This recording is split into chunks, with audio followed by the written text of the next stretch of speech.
I sat by the window of our quiet house, staring out into the fading evening light with a cold cup of coffee in my hand. The night was creeping in, but the darkness inside me had already taken hold. My fingers traced idle patterns on the wooden table as I replayed her words over and over in my mind, trying to make sense of them. They sounded simple, but their weight was shattering me from within. "Simon, I need space," Lynette had said, her voice calm but detached, as if she were talking about rearranging furniture rather than dismantling our life together. At first, I didn't understand what she meant. "Space?" I asked, confused. "What kind of space? Are you talking about some time alone?" She sighed, her hands fidgeting with the hem of her sweater. "I just need to figure some things out. About myself, about us." The word us hung in the air like a knife, sharp and cold. I didn't know what to say. 8 years of marriage, 8 years of building a life together, and suddenly, she wasn't sure about us? I tried to stay calm, to ask her questions without sounding desperate. "Is this about something I've done? Did I miss something? Because if I did, I want to fix it." She shook her head, her expression unreadable. "It's not about you. It's about me. I feel stuck, Simon. Like I need to step back and figure out who I am." Her words didn't add up. Lynette wasn't the kind of person who suddenly questioned everything. She was methodical, grounded, or at least that's what I thought. "So, what does that mean?" I asked, my voice quieter now.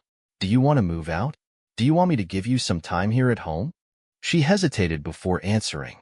"I think I'll stay at Elise's for a while, just until I feel like I have some clarity." Elise was her best friend since college. It made sense, I supposed. But there was something off about the way she said it, like she'd rehearsed the answer. I didn't want to push her, so I nodded, even though my heart was screaming at me to say no, to fight for us. But instead, I said, "If that's what you need, then okay." That night, I helped her pack a small suitcase. I didn't cry. I didn't beg her to stay. I just watched her zip up the bag and walk out the door. She kissed me on the cheek before leaving, saying, "This isn't goodbye, Simon. I just need some time."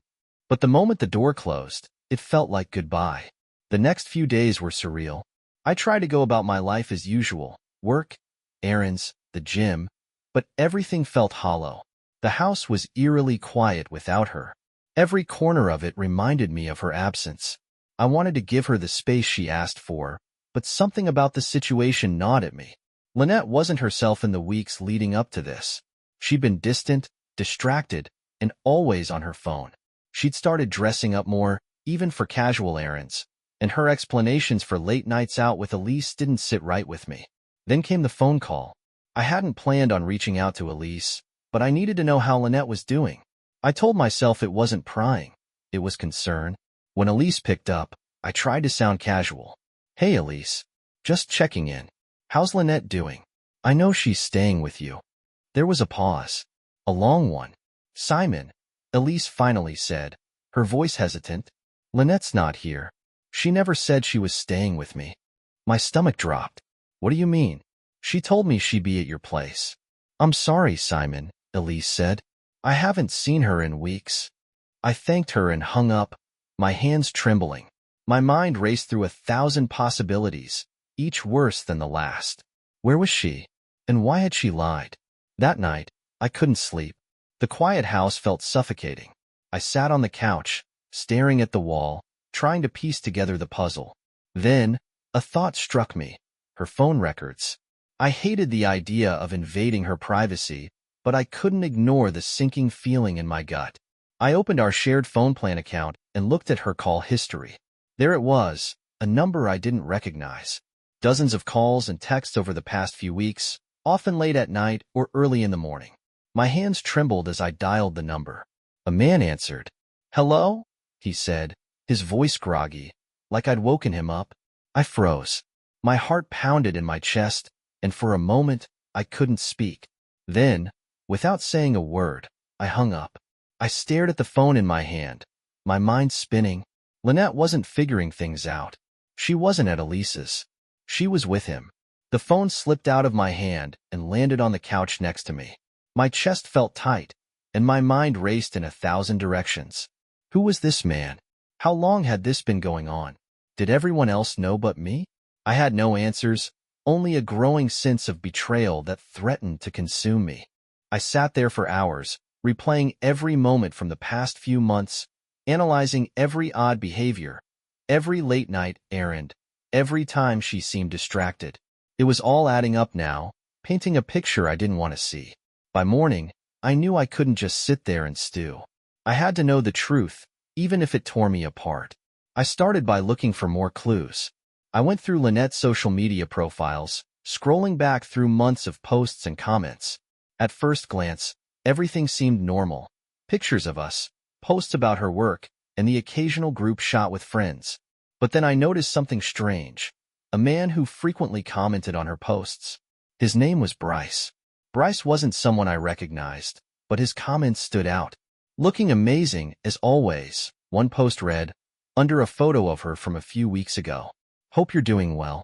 Let me know when you're free to catch up, said another from just a few days ago. Catch up? Who was he to her? My blood boiled as I clicked on his profile. It was public, thankfully, and I scrolled through his photos, trying to piece together who this guy was. He looked average. Mid-30s, athletic, nothing special. But there were a few red flags. One photo, dated 2 months ago, was of a dinner table with 2 glasses of wine and a caption that read, "Perfect night with the perfect company." The tablecloth and background in the photo were unmistakable. It was the restaurant Lynette had said she went to with Elise. That was it. I couldn't just sit back and let this go. I decided to call her again. It rang twice before going to voicemail.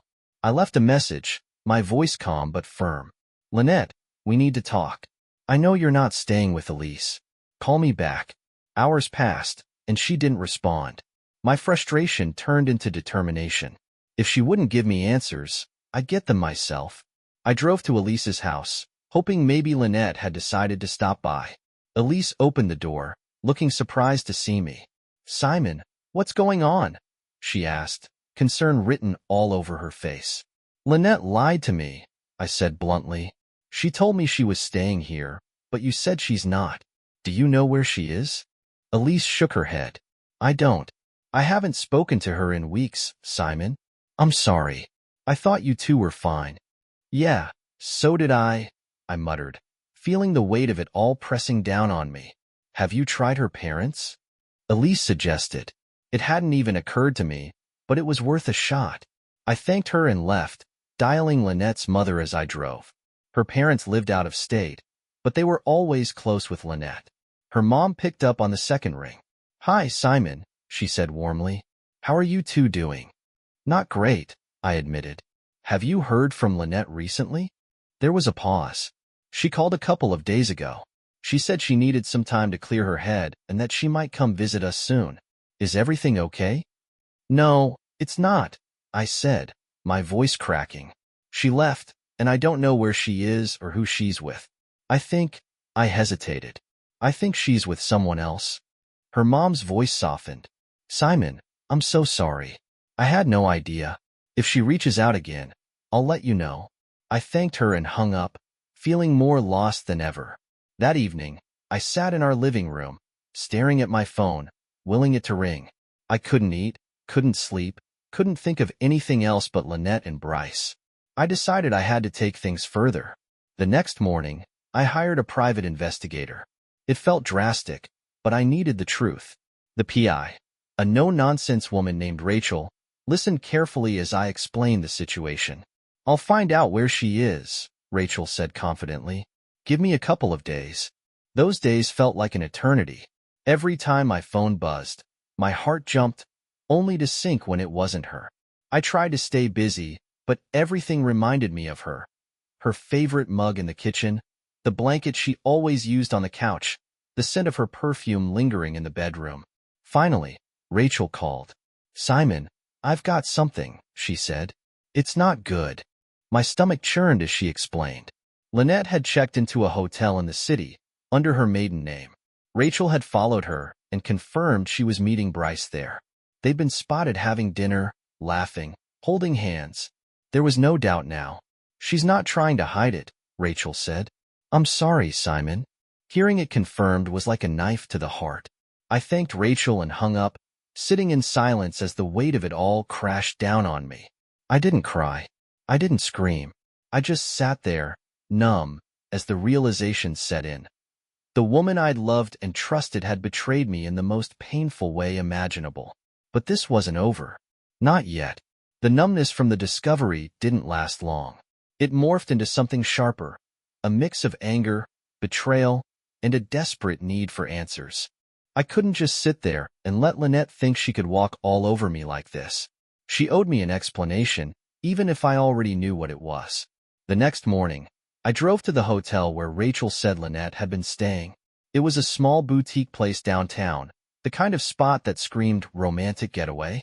My stomach churned as I parked outside, staring at the entrance, trying to summon the courage to go in. I stepped into the lobby, my heart pounding so loudly I was sure the receptionist could hear it. She looked up from her desk and greeted me with a polite smile. "Can I help you?" she asked. I hesitated for a moment, then said, "I'm looking for someone staying here." "Lynette Caldwell." The receptionist's smile faltered. "I'm sorry, sir, but I can't give out guest information." I nodded, trying to stay calm. "I understand. I think she might be in trouble. I'm her husband." The woman's face softened with sympathy, but she still shook her head. "I'm sorry, I really can't." Defeated, I stepped back outside and sat in my car. I had no plan, no idea what to do next. But as I sat there, I saw them. Lynette and Bryce walked out of the hotel together, laughing like they didn't have a care in the world. She was wearing a dress I'd bought her for our anniversary, and he had his arm casually draped over her shoulders. They didn't see me. I was parked far enough away that I could watch without being noticed. My hands gripped the steering wheel so tightly my knuckles turned white. It was one thing to suspect, to hear about it from someone else. But seeing it with my own eyes was a whole new level of pain. They got into his car, a sleek black sedan, and drove off. I followed them, keeping my distance so they wouldn't notice. They pulled into a quiet cafe a few blocks away, one of those trendy places with outdoor seating and artisanal coffee. I parked across the street and watched as they sat down at a table, their heads close together. Lynette was smiling in a way I hadn't seen in months, her hand resting on his arm as they talked. It was sickening. I debated walking over there, confronting them in front of everyone, but something held me back. Maybe it was pride, or maybe I just wasn't ready for the confrontation. Instead, I pulled out my phone and snapped a few photos. Proof. If she tried to deny it later, I'd have undeniable evidence. The rest of the day was a blur. I drove aimlessly for hours, trying to figure out my next move. I wanted to scream, to break something, to make her feel even a fraction of the pain she was causing me. But I knew I couldn't act out of anger. I had to be smart about this. When I got home that evening, the house felt even emptier than before. I poured myself a drink and sat down at the kitchen table, staring at the photos on my phone. Part of me still couldn't believe it was real. This was the woman I'd built my life with, the woman I thought I knew better than anyone. And now, it was like she was a stranger. Later that night, Lynette finally called. Her name lit up on my phone screen, and for a moment, I considered not answering. But I needed to hear her voice. I needed to know what kind of lie she'd try to spin this time. "Simon," she said when I picked up, her tone overly casual. "Hey, how are you?" "How am I?" I repeated, my voice cold. "Well, I found out you're not staying with Elise. I know you've been lying to me, Lynette. So maybe you can tell me how I'm doing." There was a long pause on the other end of the line. "Simon, I can explain," she said finally, her voice trembling slightly. "Go ahead," I said. "Explain why you're staying at a hotel with another man. Explain why I've been sitting here like an idiot, waiting for you to figure things out, while you've been out playing house with Bryce." She let out a shaky breath. "It's not what you think." "Really?" "Because what I think is that my wife is cheating on me and lying to my face about it. So please, Lynette, enlighten me. What am I missing?" I didn't mean for this to happen," she said, her voice breaking. "Bryce was just someone I reconnected with. It started out innocent, I swear. But then, I don't know. Things got complicated." "Complicated?" I snapped. "That's what you call this? Complicated?" "I'm sorry, Simon," she said, and for the first time, She actually sounded like she meant it. I didn't know how to tell you. I didn't want to hurt you. Well, congratulations, I said bitterly. You did a great job of that. There was another long silence, and then she said the words I never thought I'd hear. I think it's better if we end this, Simon. I don't want to keep hurting you. The line went dead before I could respond. I stared at the phone in disbelief, her words echoing in my head. End this. After 8 years, she was ready to throw it all away for him. I felt a strange sense of calm wash over me, like the storm had finally passed. But it wasn't peace, it was clarity. If she wanted space, if she wanted freedom, I'd give it to her. I'd give her all the space in the world, and I'd make sure she regretted every second of it. After Lynette hung up, I sat there in silence, the weight of her words pressing down on me. She wanted to end this. 8 years of marriage reduced to a few minutes of excuses and a half-hearted apology. I wasn't angry anymore. I was something else entirely. Cold, detached, focused. She wanted space? Fine. I'd give her all the space she needed, far away from my life. But I wasn't going to let her walk away clean. She had to understand what she'd done, not just to me, but to the life we'd built together. I wasn't going to lash out or do something reckless. No, I'd take my time and make sure she felt the consequences of her actions in every way possible. The first thing I did was call Rachel, the private investigator, and ask her to keep digging. If Lynette was serious about ending things, I needed to be prepared. Rachel agreed without hesitation, and within a day, she had more information. Bryce wasn't just some casual fling. He was a co-worker. Worse, he was her subordinate at the company where she worked as a team manager. That explained why she'd been so eager to stay late at the office these past few months. Rachel sent me photos, text logs, and even a video of the two of them leaving the office together late at night, hand in hand. She was thorough, and I appreciated that. It wasn't just about proving her infidelity. It was about understanding how deep this betrayal went. That evening, I sat down with all the evidence spread out in front of me. The photos, the text messages, the hotel receipts. It was all there. Part of me wanted to confront her with it immediately, to throw it in her face and demand answers. But another part of me knew that wouldn't accomplish anything. She'd just make more excuses, twist the narrative to make herself the victim. No, I needed to play this smart. The next morning, I went to see a lawyer. His name was Malcolm Price, and he came highly recommended by a friend who'd gone through a nasty divorce. Malcolm was a sharp, no-nonsense type of guy, the kind you'd want in your corner when everything was falling apart. I explained the situation, laying out all the evidence I had. Malcolm leaned back in his chair, tapping a pen against his desk. "You've got a strong case," he said. "With this kind of evidence, you'll have the upper hand in any divorce proceedings. But let me ask you this. What do you want out of this? Are you looking for a clean break, or do you want to make things difficult for her?" I thought about it for a moment. "I just want to protect myself," I said. "If she's willing to throw away our marriage for this guy, then fine. But I'm not going to let her take everything I've worked for." Malcolm nodded. "Fair enough. We'll make sure you come out of this in the best position possible."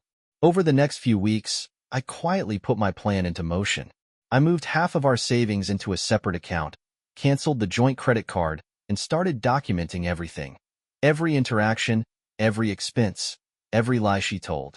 I wasn't going to be caught off guard. Meanwhile, Lynette continued living her double life, completely unaware of what I was doing. She still hadn't come back to the house, and our only communication was through short, curt text messages. She didn't even ask about the logistics of separating our lives. It was like she'd already written me off entirely. But then, one evening, she showed up at the house unannounced. I heard the sound of her car pulling into the driveway and felt a mix of emotions: anger, sadness, and a strange sense of satisfaction. She didn't have a suitcase with her, just her purse and a nervous look on her face. "Simon," she said as she stepped inside, "we need to talk." I leaned against the kitchen counter, crossing my arms. "Oh, what about?" She hesitated, her eyes darting around the room like she was trying to find the right words. "About us. About everything." I gestured for her to sit, but I didn't make any effort to join her at the table. Instead, I stayed standing, keeping my distance. "Go ahead," I said. I'm listening. She took a deep breath. I'm sorry for how things have been. I know I hurt you, and I know I've been distant, but I needed time to figure out what I really want. And what is it you've figured out? I asked, my voice calm but cold. I don't want to lose you, Simon, she said, tears welling up in her eyes. I made a mistake, but I love you. I want to fix this. I almost laughed at the audacity of it. After everything she'd done, after Bryce, the lies, the betrayal, she thought she could just walk back into my life with a few tears and a half-hearted apology? No, that wasn't going to happen. I don't think you understand what love is, Lynette, I said, my voice steady. Love doesn't lie. Love doesn't sneak around with another man. Love doesn't destroy the person it's supposed to protect. She flinched at my words, but I didn't stop. You wanted space, Lynette. You wanted to figure things out. Well, you got what you wanted. And now, I think it's time I get what I want. Her eyes widened. What are you talking about? I'm filing for divorce, I said bluntly. You've made your choices, and now I'm making mine. Her face went pale, and for the first time, she looked genuinely afraid. Simon, please, don't do this. I can fix it, I swear. But I was done listening to her promises. Without another word, I walked out of the room, leaving her sitting there in stunned silence. That night, I slept better than I had in weeks. The next morning, the house was quiet. Lynette was gone, though I didn't know if she had left for good or just retreated to wherever she was hiding out with Bryce. Either way, I didn't care. My decision was made, and there was no turning back. I contacted Malcolm as soon as his office opened. Let's move forward, I told him. File the papers. Understood, he said. I'll prepare everything and send it over for your signature. The weight that had been crushing me for weeks started to lift. For the first time in a long while, I felt like I was taking control of my life again. But there was still work to do. Rachel, the investigator, had sent me one last batch of evidence, a recording of a conversation between Lynette and Bryce. She'd managed to capture it during one of their late-night rendezvous at the hotel. Listening to it was painful, but it solidified my resolve. In the recording, Lynette laughed as she talked about me. He's so clueless, she said. I told him I needed space, and he actually believed it. Poor Simon, sitting at home, waiting for me to come back. Bryce chuckled in response. Well, at least he's making this easy for us. Easy. That word echoed in my mind as I played the recording over and over. They thought I was weak, that I'd roll over and let them walk all over me. But they didn't know what I was capable of when pushed to my limits. That evening, Lynette texted me. Lynette, we need to talk again.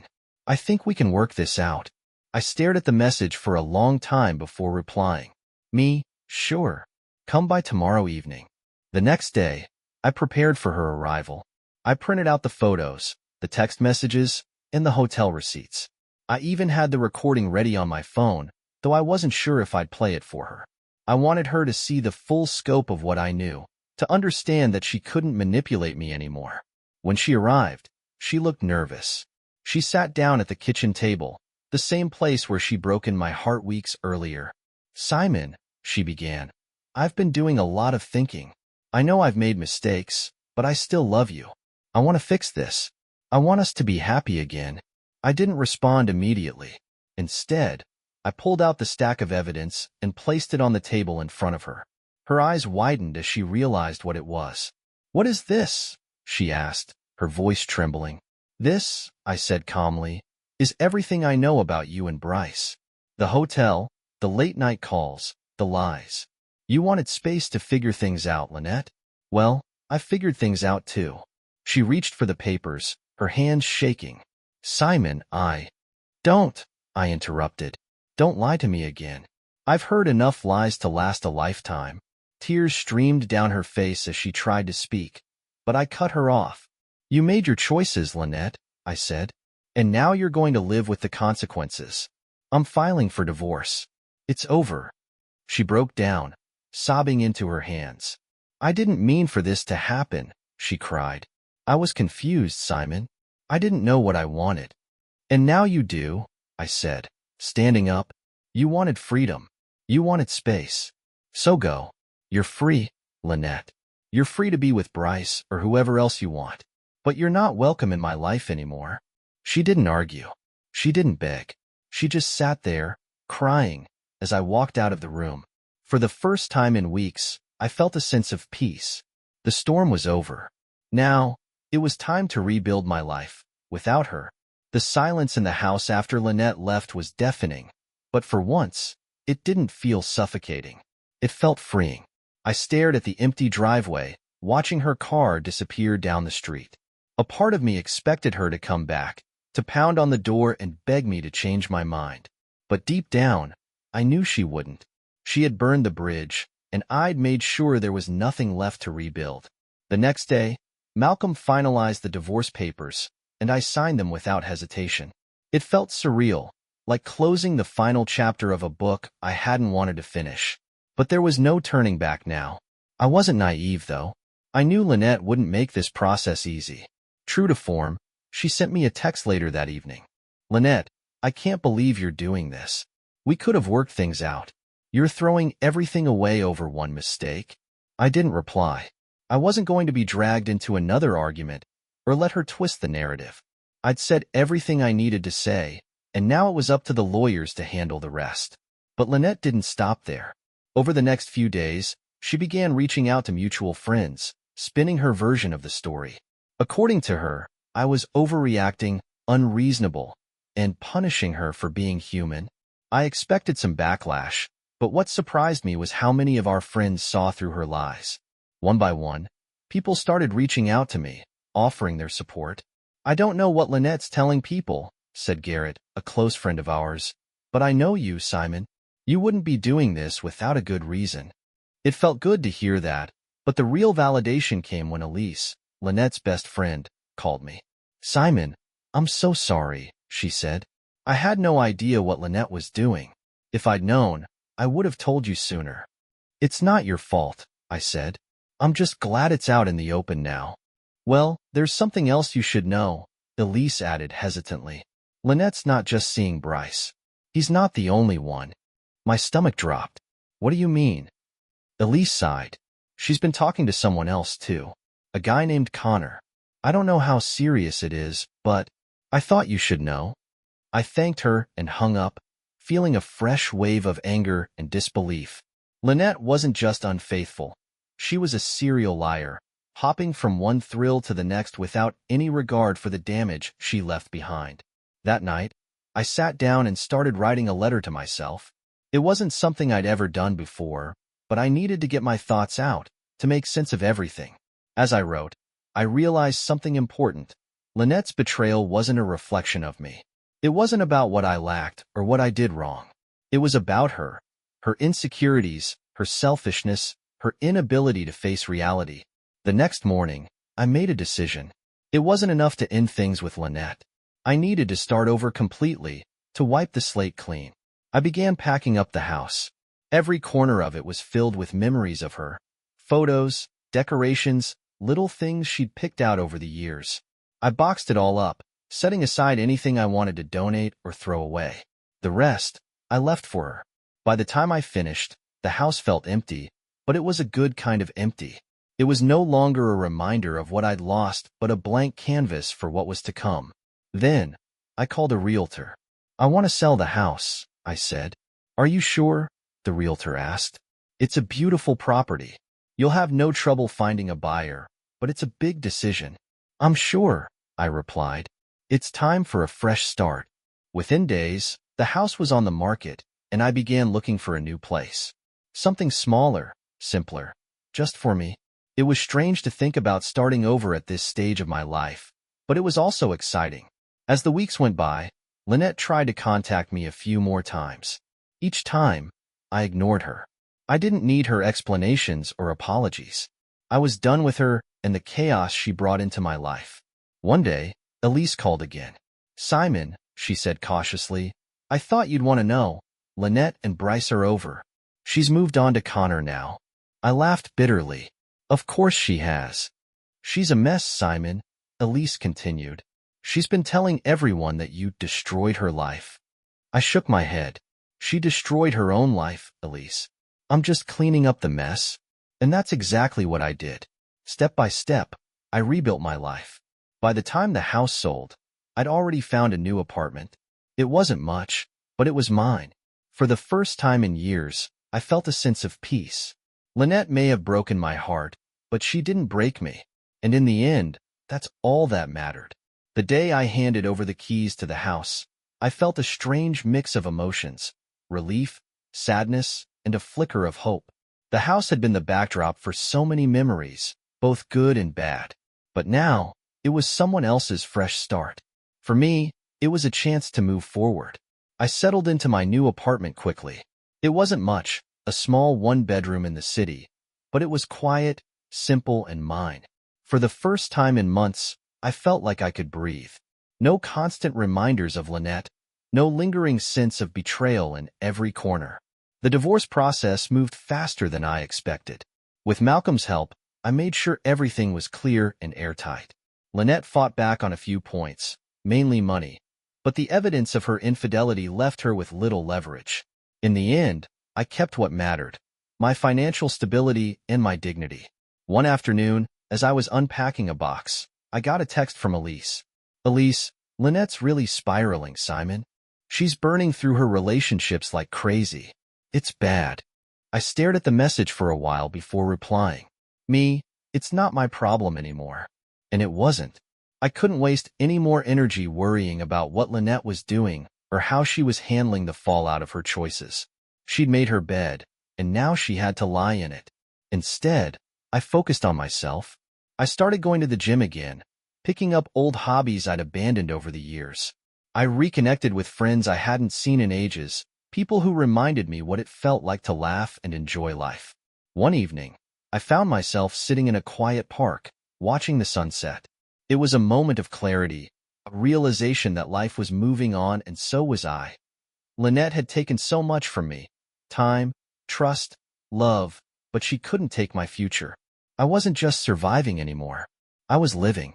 A few months passed, and life finally felt like mine again. The divorce was finalized without much of a fight. Lynette got what she deserved. Nothing more, nothing less. I didn't waste time following her drama, but from what I heard through the grapevine, Bryce didn't last. Neither did the next guy, or the one after that. And me? I was thriving. I had my own space, free of lies and betrayal. I focused on myself, hitting the gym regularly, exploring new hobbies, and reconnecting with old friends. For the first time in years, I wasn't walking on eggshells, trying to make someone else happy. I was just happy. One evening, as I sat in my favorite coffee shop, a woman asked if she could share my table. She had a kind smile and a book in her hand, something about philosophy. We started talking, and before I knew it, an hour had passed. Her name was Claire. She was funny, sharp, and completely different from Lynette in every way. I wasn't rushing into anything, but as I walked home that night, I realized something. Lynette leaving wasn't the end of my life. It was the beginning of something better. I had given her the space she wanted, endless space, far away from me. And in doing so, I had found something priceless: freedom, peace, and the chance to start over on my own terms. For the first time in a long time, I was truly happy. And that was the best revenge of all.